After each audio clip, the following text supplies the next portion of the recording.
السلام علیکم ورحمۃ اللہ وبرکاتہ۔ نزہۃ المجالس جلد 1 صفحہ نمبر 208 پر اس حکایت کو نقل کیا گیا ہے کہ بصرہ شہر کے اندر ایک نیک خاتون رہا کرتی تھی۔ بوقت وفات اس نے اپنے بیٹے سے یہ وصیت کی کہ جب میرا انتقال ہو جائے تو مجھے اس کپڑے کا کفن پہنانا جسے پہن کر میں ہمیشہ ماہ رجب المرجب میں عبادت و ریاضت کیا کرتی تھی۔ اس کا وصال ہو گیا۔ اس کے وصال کے بعد اس کا بیٹا اپنی والدہ کی وصیت بھول گیا اور کسی اور کپڑے کے اندر اسے کفنا کر دفنا دیا۔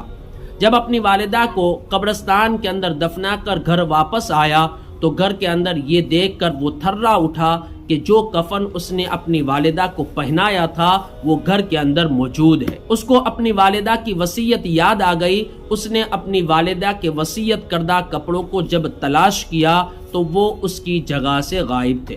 اتنے میں ایک غیبی آواز گونج اٹھی کہ اپنا کفن واپس لے لو، ہم نے اسے اسی کپڑے کا کفن پہنایا ہے جس کی اس نے وصیت کی تھی، کیونکہ جو ماہ رجب المرجب میں روزہ رکھتا ہے ہم اسے قبر میں رنجیدہ نہیں رہنے دیتے۔